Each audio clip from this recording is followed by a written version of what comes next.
There is a kind of woman a man will never dare to control because he is far too consumed by the fear of losing her. Think about that for a moment. In a world overflowing with advice columns, seduction tactics, and endless how-to lists that promise to help you win his attention, there's an exhausting pressure to shape yourself into something you are not. They tell you to be sweet, but not too sweet. To be smart, but not so sharp that he feels small. To be alluring, but never too available. It's a suffocating labyrinth of contradictions, one that convinces you that love is about shrinking yourself to fit into a mold of someone else's approval. But what if that entire playbook was nothing but a lie?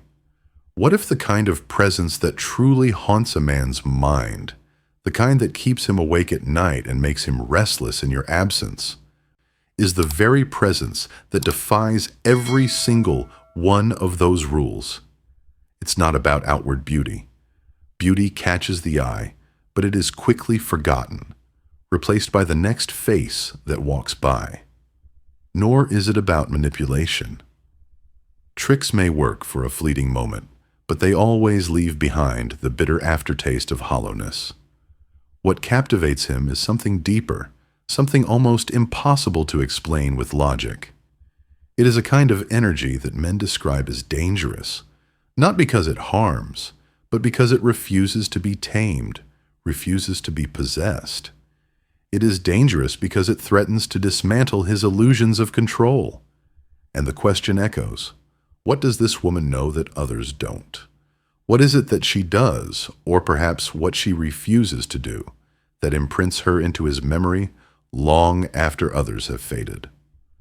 Why can a man meet 10 seemingly perfect women and forget them the next day, yet never quite erase the one who doesn't need him?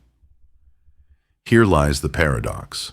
So many women believe they must offer comfort, security, and constant availability to be kept, when in truth, the thing that makes him unable to let go is not his comfort, but his uncertainty. Not your insecurity, but his. The subtle awareness that you are a free spirit, treasure he stumbled upon, but could just as easily lose. That trembling recognition fuels desire more powerfully than reassurance ever could. His fear of losing you does not suffocate him. It ignites him. It is the very oxygen of his longing. Most relationships don't end with fireworks of betrayal. They die quietly, in the shadows of routine, predictability, and the erosion of admiration. They fade when one person becomes more like background furniture than a source of fascination, useful, reliable, but no longer magnetic. And that slow death always begins with the same shift, the moment you go from being a privilege to becoming an option, from the one whose message once made his heart pound to the one he answers tomorrow, if he remembers, from being the adventure in his life to being the backup plan when nothing else works out. So what makes the difference between the woman who becomes unforgettable and the one who blends into the gray blur of memory? It's not her career, her bank account, or the symmetry of her face. It's an energy she radiates, a frequency she lives on that is both irresistible and intimidating. Irresistible, because she is authentic in a world addicted to masks. Intimidating, because her happiness does not depend on him, and that shakes his ego to its very core. Her calm, her quiet authority, sends a message louder than any words. My life is radiant with you in it, but if you leave, it will still be radiant. That is not a threat. It is a fact, and it is precisely that fact that makes him unable to let go. But here's the most important truth you must hear. This energy cannot be faked, pretending disinterest, feigning independence, acting like you don't care. Those things reveal weakness, not strength. Real magnetism comes when you cultivate such a deep devotion to your own life that your energy pulls others without effort. That is the essence of being dangerously seductive. Not danger, but deep self-respect. And to truly understand this power, we must step into the battlefield inside a man's heart. For every man lives in conflict between two ancient desires. On one side lies his hunger for stability, peace, and a safe harbor, the part of him that longs for calm routine, for a gentle companion to soothe his storms. But on the other side, louder, wilder, more primal, there burns the craving for challenge, for pursuit, for the spark of something unattainable. That voice doesn't want safety. It wants the open sea. It doesn't seek comfort, but conquest. It doesn't crave peace. It craves aliveness. Most women, without realizing it, appeal to only one of these sides. The sweet, compliant partner who bends her world around his desires embodies the safe harbor. At first, this can feel like paradise to him. Easy, soft, comfortable. He feels like the king of a predictable castle where nothing disturbs his rest. But soon, what once soothed him begins to cage him. Predictability becomes monotony. Peace becomes dullness, and the comfort of the castle begins to resemble a golden prison. Then there is the other kind of woman, the one who carries what I call queen energy. She does not offer a man a harbor, because she is the ocean itself. She does not hand him a castle, because she is too busy building her own kingdom. She doesn't bend her schedule to fit into his world. She invites him into hers, but only if he proves himself worthy of being there. Her love is not a balm that numbs his restlessness. Her love is fire. It provokes him, challenges him, compels him to rise. She doesn't nod along to every word he says. She speaks her truth even when it cuts across his. And deep inside, this awakens something in him he cannot ignore. Because while his rational mind urges him to stay in the safety of predictability, his primal soul is irresistibly drawn to the ocean, to the unknown, to her. He may try to bury that pull, but it never dies. It lingers in flashes, the memory of how her eyes lit up when she spoke of her passions, the taste of her independence, the haunting echo of her laughter that carried no dependence on him.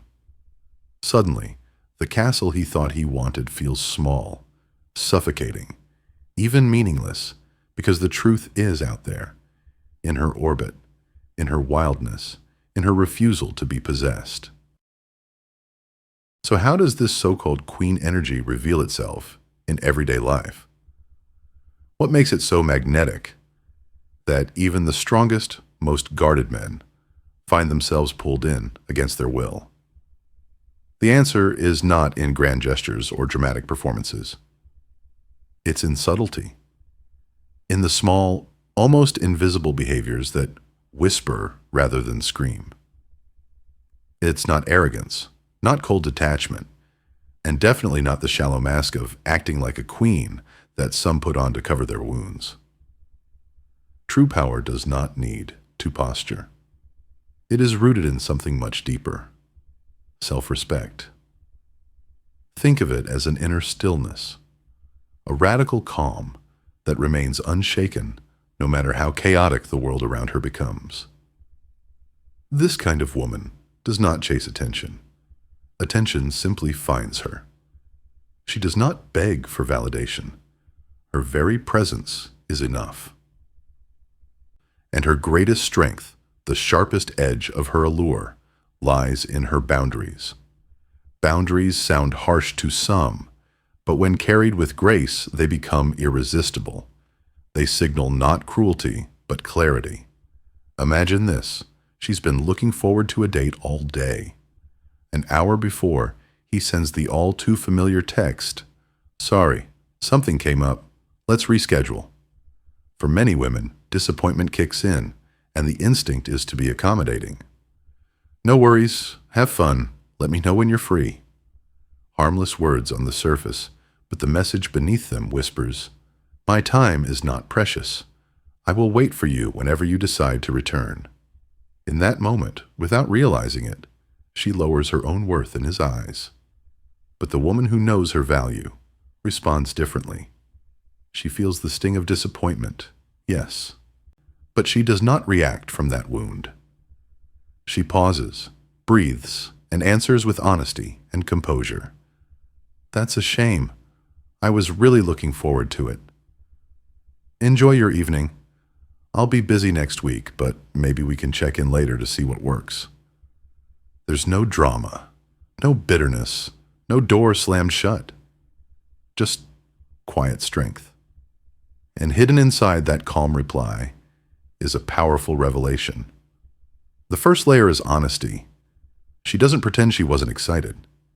She reveals her genuine self. But then comes the brilliance. I'll be busy next week. Suddenly, her time is no longer a resource he can take for granted. Her world is full, her schedule meaningful, her life already complete without him. He realizes he has lost access to her presence, at least temporarily.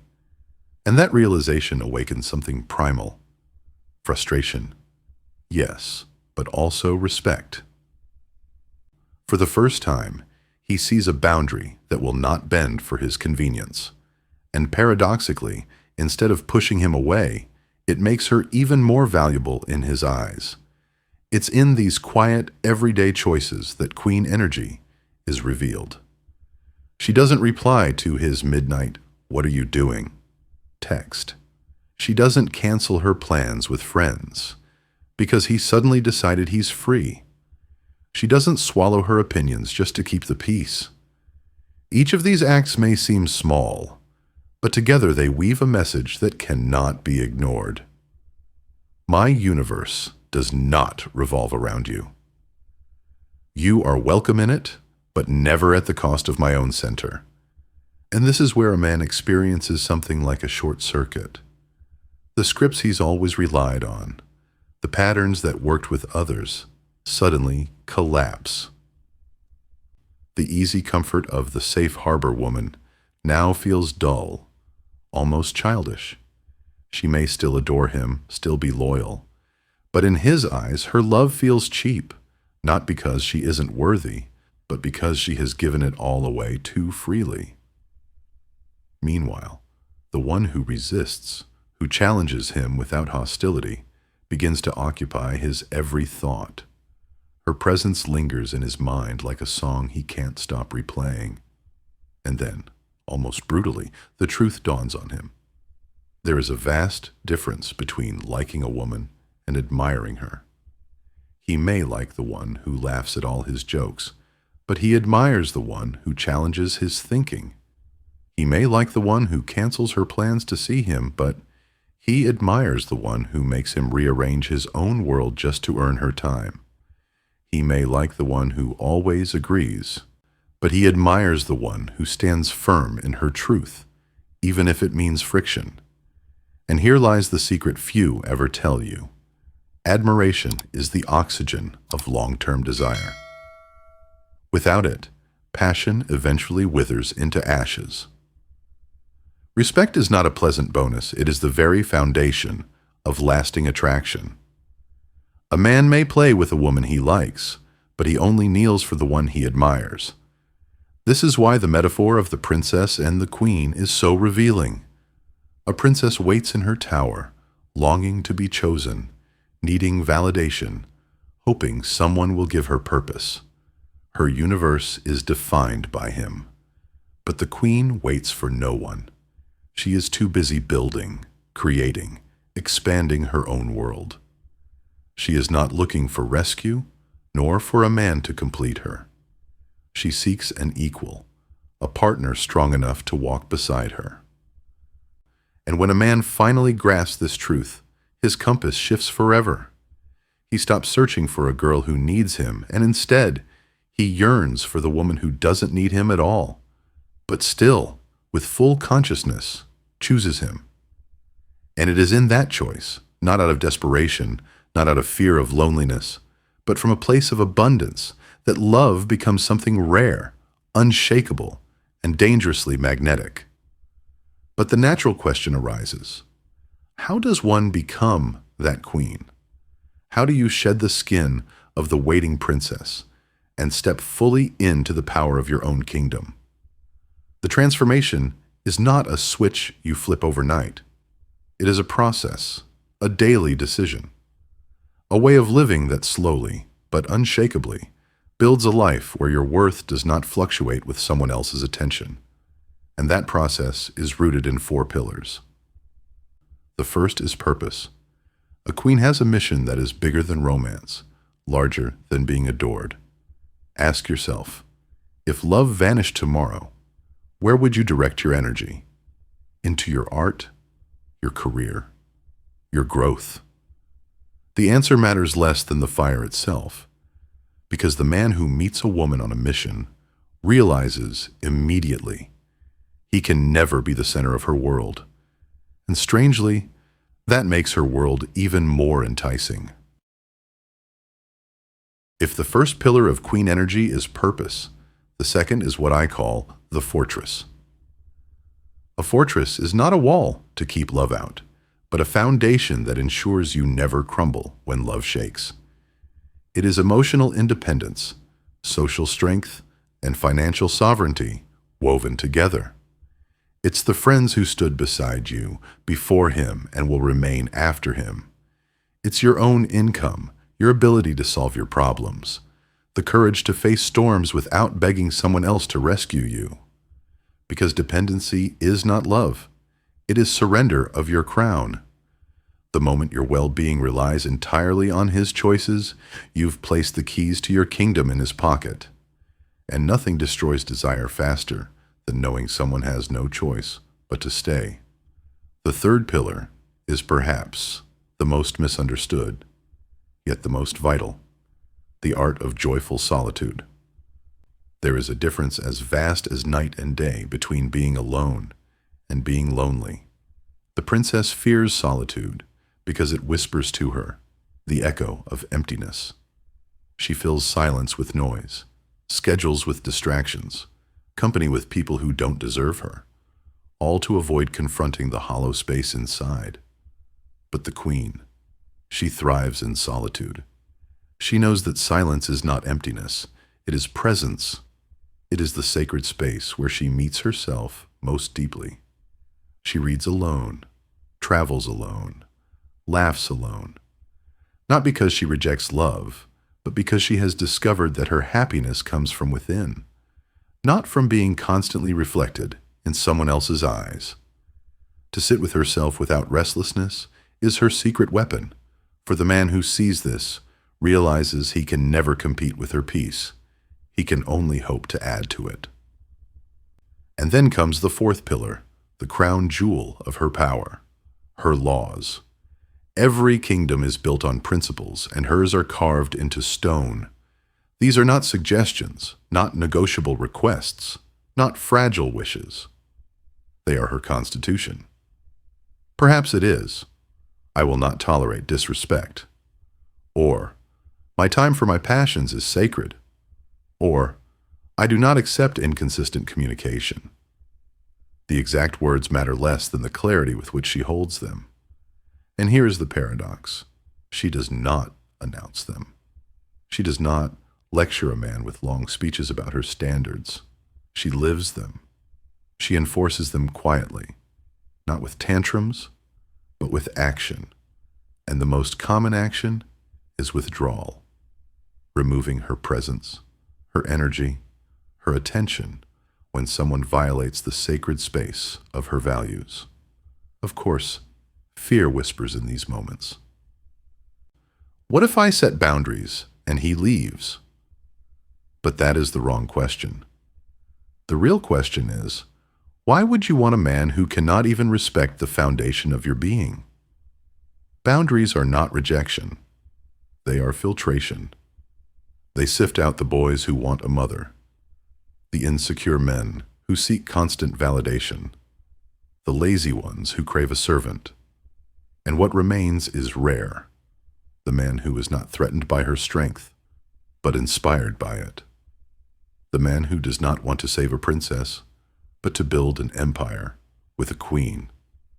And here lies the breathtaking irony. When you begin this journey, you think the goal is to capture a man's desire.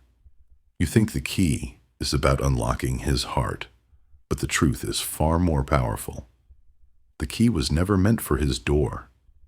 It was meant for yours. The real mission is not to become the object of his longing, but to become the subject of your own life. What men find dangerously seductive is not a trick, not a mask, not a role you play. It is the natural fragrance that rises from a woman who is in love with her own existence, who has turned solitude into art and her daily life into a masterpiece. And here's what shatters every illusion society sold you. The most attractive woman in the world is not the youngest, not the prettiest, not the richest. It is the woman who needs no one, but still, in full consciousness, chooses to share her kingdom with the one who proves worthy of it. Think about the power of that. Needing no one does not mean isolation or emotional sterility. It means your happiness is not a commodity for sale. It means your confidence and your peace are non-negotiable. It means you know no one is coming to rescue you because you are your own savior. When you stand in that truth, something magical happens. Choosing him becomes the purest gift you can offer. It's no longer about fear of loneliness or pressure from society or filling some aching void. It's about fullness. My life is already whole, your presence whispers, but with you, it can be even brighter. That is the most seductive energy in existence, because what you are really saying is, you are a luxury, not a necessity. Now ask yourself, how many times have you betrayed this truth? How many times have you clipped your own wings to fit into the small box of someone else's expectations? How often have you dimmed your passion, your voice, your brilliance, just so you would not be too much, too loud, too intense, too ambitious? The tragedy is that shrinking does not make you more lovable. It only attracts those who cannot rise to meet you. And here comes the final paradox of attraction. The moment you stop trying to be attractive, you become magnetic. The moment you stop molding yourself into what others want and instead start creating a life that excites you, energy shifts. Because energy never lies. People may be drawn to appearances for a moment, but what they are truly captivated by is aliveness. And there is nothing more alive than a woman who has claimed her own crown. We have arrived at the end of the map, but the end of the map is never the end of the journey. The final question now is not about him, but about you. Will you continue to be a side character in someone else's story, bending your shape to fit into his narrative? Or will you have the courage to write, direct, and star in your own? For too long, women have been sold a poisonous vision of love, that love means sacrifice, restraint, shrinking, and silence. That love is about being less demanding, less complicated, less intense. We've been taught that to be chosen, we must dim our light, lower our standards, and soften our voices. We've been taught that to deserve love, we must give away pieces of ourselves until there is barely anything left. But now you know, that is the greatest lie of all. Because shrinking only attracts those who live small. Lowering your standards only clears the path for those who cannot rise. Silencing your voice only makes space for those who have nothing meaningful to say. The greatest act of love you will ever perform is not for someone else, it is for yourself. It is the sacred promise that you will never again betray the woman you truly are, just to be the version someone else is comfortable with. True power begins with this vow: to build a life so thrilling, so radiant, so authentically your own, that solitude feels like luxury and companionship feels like a choice. Not a lifeline, not a compromise, a choice. When you reach that point, love ceases to be a desperate grasp for validation and becomes instead the overflowing gift of your abundance. You no longer ask, "Will someone choose me?" You declare, "I choose myself first. And if you want to stand beside me, you must be extraordinary." And this is the truth men rarely admit, but they feel it in their bones. A man may enjoy the comfort of a woman who bends to him, but he does not admire her. Admiration is born only when he meets the woman who cannot be bent. A man may like the princess who makes him the center of her fragile universe, but he kneels for the queen, whose universe is already complete without him. The woman who does not need him, yet still, consciously, deliberately, chooses him again and again. That is the woman who haunts him for life. But make no mistake, this transformation is not about becoming intimidating, untouchable, or cruel.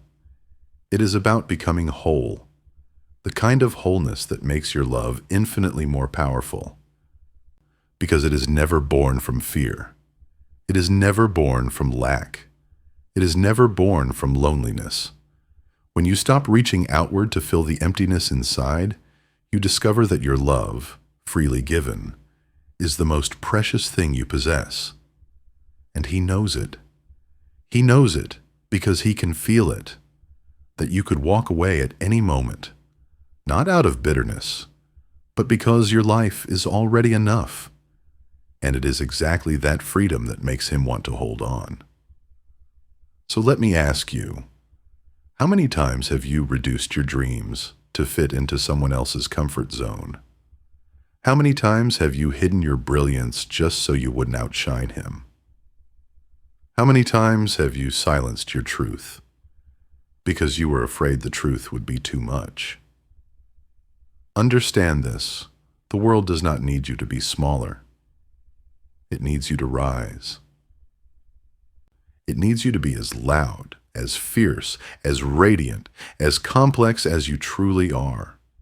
Because only then can you draw into your orbit the man who was built to meet you there. The final paradox is this: the less you chase being attractive, the more magnetic you become. Not because of perfection, but because of passion. Not because of flawless beauty, but because of the fire in your eyes when you are alive in your own story. Attraction is not built on pleasing others. It is built on the energy of a life fully lived. So here is the revolution. Stop waiting to be chosen. Stop lowering yourself to be tolerated. Stop trading your crown for crumbs of attention. Build yourself so high, so luminous, so unshakable, that any man who wishes to stay in your life must climb to meet you. Let your boundaries be your filter. Let your solitude be your sanctuary. Let your purpose be your compass, and let your love be the fire that burns not from need, but from freedom. Because at the end of the day, the goal is not to find the perfect man. The goal is to become so whole, so powerful, so alive, that the only men who dare approach you are those strong enough, wise enough, and courageous enough to stand beside you without dimming your flame. You are not here to be saved. You are not here to be molded. You are here to reign. And when you step fully into that truth, when you finally wear your crown without apology, something extraordinary happens. You no longer ask, "Will he stay?" You begin to ask, "Is he worthy of this kingdom I have built?" That shift changes everything. Because men can play with princesses, but they only bow to queens. So do not lower your life to fit into his.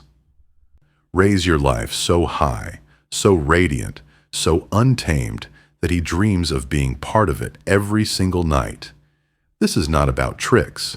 This is not about games. This is about becoming the kind of woman whose very existence is a reminder that love is not about losing yourself, but about finally finding yourself and refusing to let her go.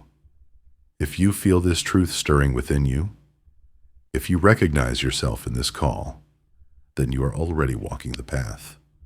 Welcome to Heartsync X, where we don't just speak of love, we build women who reign in their own right.